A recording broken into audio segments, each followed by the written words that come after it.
It is the moment of facing all of that which you have forever, since you have sought to know oneself, the time of clarity.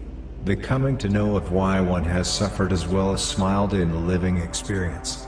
One's primary curiosity, that is a universal question among all human beings, is to know and understand of why am I present here within this living experience, and of what does all of this mean. 1. Having not the conscious consent to offer themselves to this life as if it was a precondition, in most, even without the admission, would had never taken the offered privilege of venturing because of the designed plight of having to go through the suffering storms of pain and sorrows, for the sake of the fundamental question being finally revealed. The war against all upon an individual is coming. It is the time of which the war will take place upon the planet, and that will involve all of humanity as a whole, as well as upon individuality. It is the dark storm which is leading all into the true sun, and which will shine upon everyone, as what was mentioned in the previous installment. One will find that, before the healing is complete, one will and must suffer the anger of the time of the darkness of oneself.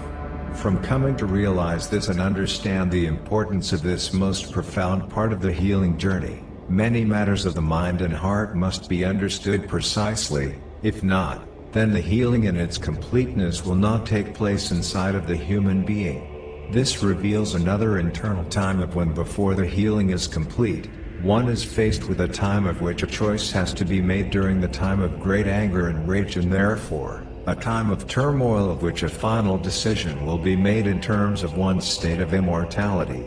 This speaks of the time of when one is within their most tremendous and dangerous state of intellectual and emotional duality, as both dual states are in a warfare of their efforts to convince the host of the betterment of the soul. It is the darkness and its given vitality of existing as a necessity, and its powerful state of guidance and persuasion, while the light of the inner sun is reflecting all of the moment into the darkness, seeking to show the struggling host the way out of the darkness, and into the light of truth.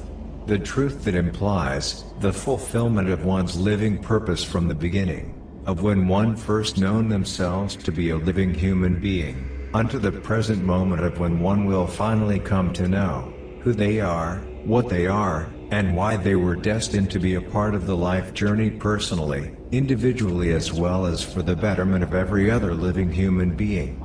Every living human being is designed to face this same challenge of coming to know and understand. This is the fundamental, universal design.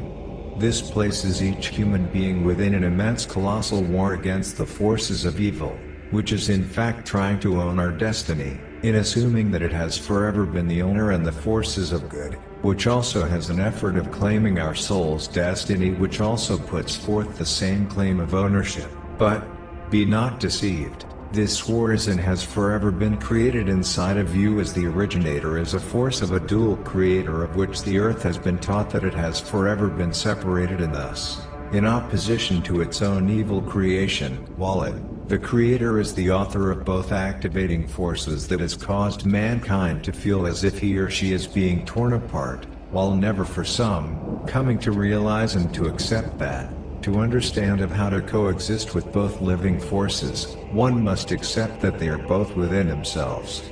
The journey towards liberation and peace is the willingness to embrace the relation of them both, as a vital part of one. Where there brings identity of one, the other must exist. The Great War begins as the earth is again filled with the violence of mankind upon every level of the mentality of the world. This is mankind's second falling. All whom has been given the power to govern, has failed mankind at this point, and humanity has to survive mankind and his cruelty to the entire earth, as mankind's intellectual, spiritual and political poison has troubled the earth globally. For this reason, the earth is suffering the plight of struggling to remaining alive. This is the time in which the human family will understand that there is and has forever been a distinction between mankind and humanity. It has forever been one movement. What mankind has done to humanity is that it is a huge serpent in trying with immense effort to devour all that which contains morality and its freedom with exist without authority, without laws and without the needs for commandments. It has been mankind and his acts against humanity which has produced the necessity of the laws and the commandments for him to be governed in his immoral behavior against his own will. He has to be burdened with commandments, laws enforced upon him for he to learn of how to respond adequately for his own betterment. He is in time, lost himself, of himself. Righteousness was already fulfilled inside of the human being. It is this mind and actions that is asserted to be heaven within. Had the human being continued to be humane, there would have never been a need for the laws or the commandments. It is plain that the environment shaped the mentality which led to the actions of immorality, which gave birth to the laws and the commandments and have caused mankind to be a liar and an animal which gives birth to hypocrisy. It has locked him and her into a state of being which after so many centuries, have been conditioned into a normality, even within its immoralities, all of which has been titled, as the commonalities of existence. There is a time. One is walking into a huge Roman-designed temple upon a mountain after he has fought his way through a very intense war with other warriors at the foot of the mountain. His sword still in his hand and within his mind. He enters the temple, and sees a huge hallway with pillars upon both sides, and a large double door at the end of the hallway which sits in between two other hallways going right and left. He walks down the middle of the pillars looking around and notices that each pillar has a name graved into a plague. Even though he does not know most of the names, he does know some and that all of these people, male and female, were warriors as he. A feeling comes about him, that existence as it is coming to an end and that what has been most thought of, wondered and painfully unknown, is at hand to be revealed. He walks to the end of the hallway and approaches the huge brown double doors. Above on the side of the doors are two lit torches on each sides, and there sits a demonic-looking figure, with burning red eyes. Its eyes are trying to transmit a signal to the mind for him to venture through the doors. He looks the demon in its eyes, and notices and could read a sense of fear in the demon. He decides not to venture through the doors, but he turns left and into another hallway, very much similar to the previous one, but more with a mist of dust in the environment as if there was a battle that is not too long had taken place. He walks to the end of the hallway which had no door, and after the last set of pillars, he looks to the left and sees a statue of a powerful-looking man, sitting upon a throne chair as a king, with his head down and hands rested upon the armrest of the throne seat. He stares at the statue, very humbly in a childlike sense of curiosity. He noticed that the statue implied that the man was exhausted, but not defeated because he still sat upon his throne. His body was muscular and thus, he remained physically strong. Suddenly, a voice of a woman is heard. He looks to the right of him, and there stands a pearly-faced woman, wearing a dark gray cloak with a hood. She points to the statue.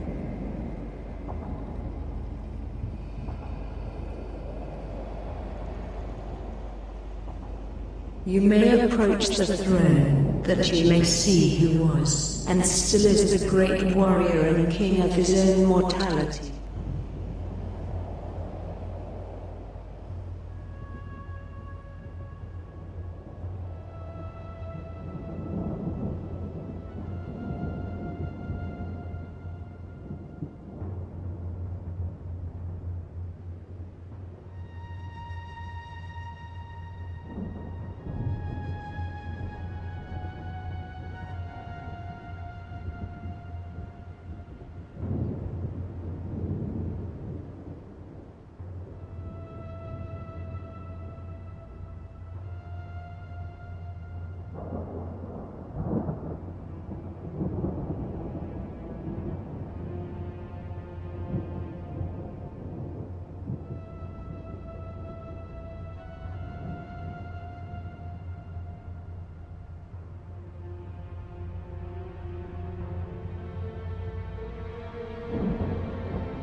Behold, it is you.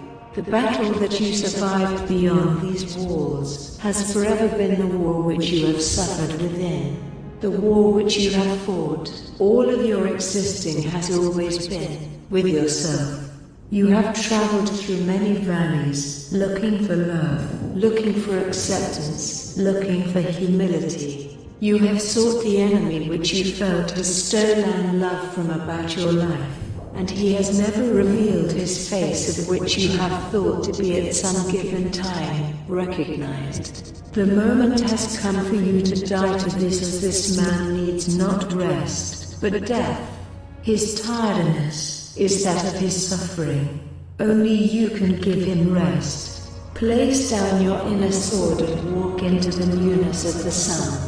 The new beginning is present. Once you decide to end the suffering this day, this moment, it has forever been you. It has forever been about you.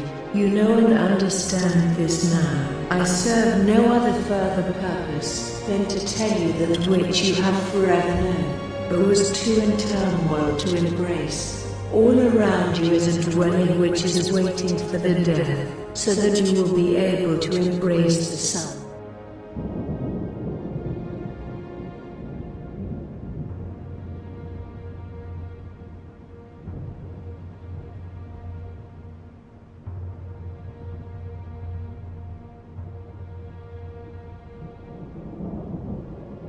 Being offered the gift to look into the eyes of your own soul has no other challenging of which it is able to say that what we are seeing is the fact of our internal being. The sword that is being carried is a representation of not only our warrior spirit, but also our pains and sorrows which in one time must be placed to the core of the earth. No true warrior is destined to have to carry the sword in his or her hand for eternity. With each warrior, there is a time ordained of when the sword has to be put down, and that in truth is the beginning of the freedom from within which will bring restoration, and an ending to the war with himself and herself. The temple tumbles to the earth as the warriors walks out. The flames of misery, anger and rage has crumbled at the choice of embracing the new. There is no devil which is that whom has caused your world to be shaken. It will always be of the conscious decisions of every living human being upon this beautiful earth, despite our correspondence of one another considered righteous or unrighteous. Continue to move forwards and into the sacred, that it may be revealed to you as the new state of being, that we all may live in freedom and no longer at war with one another, because we are no longer at war with ourselves. Written by David Anthony Brayboy.